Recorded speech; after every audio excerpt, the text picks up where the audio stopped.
começa com cordas. Vamos discutir algumas propriedades de uma corda vibrante. Isto nos ajudará a ver por que se presta aos princípios quânticos. Precisamos começar com essa primeira palavra, quantum. Simplificando, quantum é derivado da mesma raiz da palavra quantidade. É o estranho princípio de que, numa escala suficientemente pequena, o universo parece funcionar em quantidades discretas, em vez de funcionar numa escala contínua. Isso é um pouco contraintuitivo, assim como muitas coisas na mecânica quântica. Então, vamos ilustrar com um exemplo. Se você estiver correndo, eu poderia pedir que você reduzisse metade da velocidade que está correndo. Você poderia reduzir metade da sua velocidade de novo e de novo. Existe um limite para quantas vezes você consegue metade dessa velocidade? Embora possamos ter dificuldades com a precisão necessária para fazer isso, na física clássica não há razão para que você não possa continuar reduzindo sua velocidade pela metade infinitamente, pois não há limite para o número de vezes que você pode dividir um número por 2. Sempre há um número menor.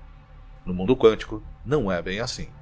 Quando se trata de níveis de energia, impulso e outros atributos, quando você atinge um número suficientemente pequeno, você descobre que o universo não funciona em escala contínua, mas sim em quantidades discretas. Um elétron em um átomo de hidrogênio pode ter exatamente 13,6 elétron-volts de energia, ou pode ter 3,4 elétron-volts, mas em nenhuma circunstância pode ter um nível de energia entre esses dois valores. Isso foi comprovado experimentalmente. Uma teoria de tudo deve fazer uso de uma geometria do universo subjacente que seja fundamentalmente quantizada. O conceito de algum tipo de teia de corda se encaixa bem nesse projeto, especialmente quando você traz ondas estacionárias transversais e harmônicos. Ao tocar uma corda de violão, pode-se formar uma onda estacionária com um pico ou 2, mas não um valor entre eles. Isso ocorre porque os harmônicos são formados pela combinação de ondas que viajam ao longo da corda em uma direção, ressoando perfeitamente com as cordas que viajam na outra. Se a velocidade ou frequência das ondas não se alinharem perfeitamente, as duas ondas acabarão por se perturbar, levando ao colapso da onda estacionária. Somente ondas com a quantidade certa de velocidade e energia podem criar ondas estacionárias em uma determinada corda. Então, imediatamente, temos um espelho interessante para nossa observação de que as partículas subatômicas têm momentos e níveis de energia quantizados. O mesmo acontece com as ondas estacionárias nas cordas. O próximo ponto interessante a ser observado sobre as ondas é que, combinando a sequência correta de ondas senoidais, você pode criar qualquer padrão de onda que desejar, útil para criar a rica complexidade de um universo. Esse princípio matemático foi descoberto pela primeira vez por Jean-Baptiste Joseph Fourier, um matemático francês, e é muito útil no estudo de transferência de calor e vibrações, pois também funciona no sentido inverso. Qualquer onda pode ser dividida em várias ondas senoidais constituintes. Quando duas ondas tentam ocupar o mesmo lugar, amplificarão uma a outra se ambas estiverem subindo ou caindo, mas cancelam-se mutuamente se estiverem em oposição. Isso pode levar à formação de todos os tipos de ondas, ondas quadradas, ondas intermitentes e até ondas que têm apenas um único pico e são planas em todos os outros locais. E isso se torna mais fácil de fazer quanto mais ondas você tiver para se sobrepor. Esta é uma observação interessante, pois ajuda a responder a uma questão importante que qualquer teoria de tudo deve ser capaz de responder: de onde vêm as partículas? Quando digo partículas, não estou falando especificamente de moléculas ou átomos, mas dos componentes que constituem esses objetos. Os átomos se dividem em prótons, nêutrons e elétrons. Prótons e nêutrons se dividem em quarks, e também existem leptons e bósons. Sem precisar entrar exatamente no que são todas essas coisas, ou porque eles têm alguns dos nomes estranhos que têm, quem decidiu chamar um quark de estranho, charme ou fundo? Basta dizer que eles vêm em muitos sabores diferentes. Estes são os menores blocos de construção da realidade que conhecemos até agora. Por que eles existem? Bem, no modelo que utiliza cordas, elas são a subida e descida de uma onda. Isto corresponde à observação de Einstein de que massa e energia eram essencialmente a mesma coisa em formas diferentes, conforme estabelecido em sua famosa equação. Uma onda é o movimento da energia. A massa pode ser também. Quanto mais estreito o pico da onda, mais definida é a partícula em termos de sua localização naquela corda. Você pode discordar da ideia de que ambas as ondas representam a localização de uma única partícula. No entanto, curiosamente, isto corresponde a outra faceta importante das partículas. Elas às vezes são um pouco vagas sobre onde exatamente estão no espaço. Se você conhece mecânica quântica, provavelmente já ouviu falar do princípio da incerteza de Heisenberg. Esta é a ideia de que não podemos saber o momento e a posição de uma partícula ao mesmo tempo.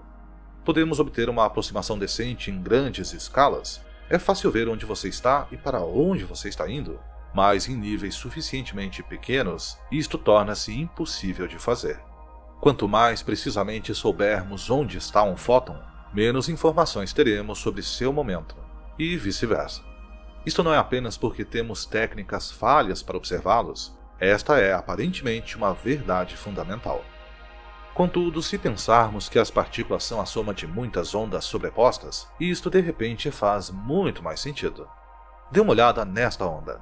Está perfeitamente definido em termos de para onde está indo, mas se considerarmos que os picos desta onda representam a localização da partícula subatômica, ou pelo menos a possibilidade de a partícula estar neste local, há muitos lugares onde ela pode estar. Portanto, para esta corda, temos conhecimento perfeito quanto à sua velocidade e direção, mas não certeza sobre sua posição em um determinado espaço da corda. Perfeitamente alinhado com o princípio da incerteza de Heisenberg. Se convergirmos várias ondas diferentes em um único ponto, podemos aproveitar o truque matemático de Fourier para cancelar alguns dos picos da nossa onda. Quanto mais ondas adicionarmos vindo de direções diferentes, mais nossa partícula se torna definida no espaço. Mas olhe para a nossa partícula agora. Quantas cordas passam por ela?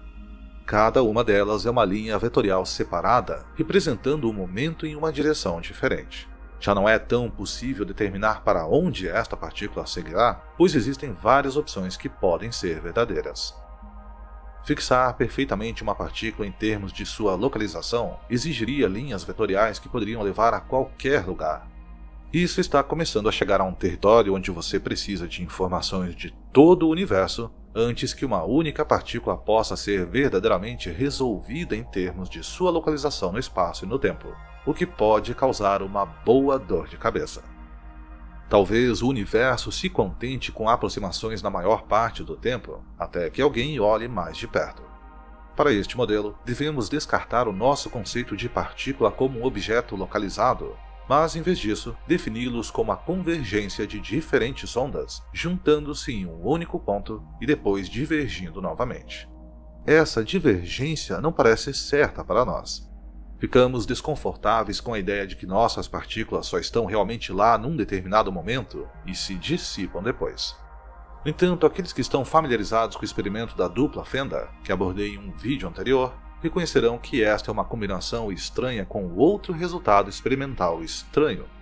Um único fóton liberado de um emissor e passando por duas fendas passará de alguma forma por ambas as fendas, interferindo consigo mesmo em sua jornada. O fóton atinge o detector distante novamente como uma única partícula, indicando uma nova convergência naquele ponto, mas ao enviar muitos fótons ao longo deste caminho, fica claro que está ocorrendo interferência no espaço intermediário. O fóton parece sair como partícula e chegar como partícula, mas no espaço intermediário ele assume as propriedades ondulante e propagadora. Já começamos a ver como alguns dos aspectos mais estranhos do mundo quântico se enquadram na ideia de cordas transportando ondas de energia. Mas esta é a primeira parte desse modelo.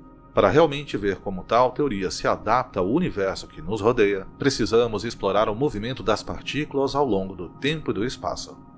Para entender melhor o emaranhamento e as superposições, precisamos explorar como as cordas levam a gravidade, a dilatação do tempo e a outros princípios da relatividade em escalas maiores. Precisamos ter um conceito claro de como o tempo funciona. Esse modelo acomoda isso. mas será preciso esperar até meu terceiro vídeo desta série para explicar completamente. Enquanto isso, você concorda com o que eu disse até agora? Existem outros aspectos da mecânica quântica que você acha adequados ou não ao conceito de cordas? Deixe-me saber nos comentários abaixo.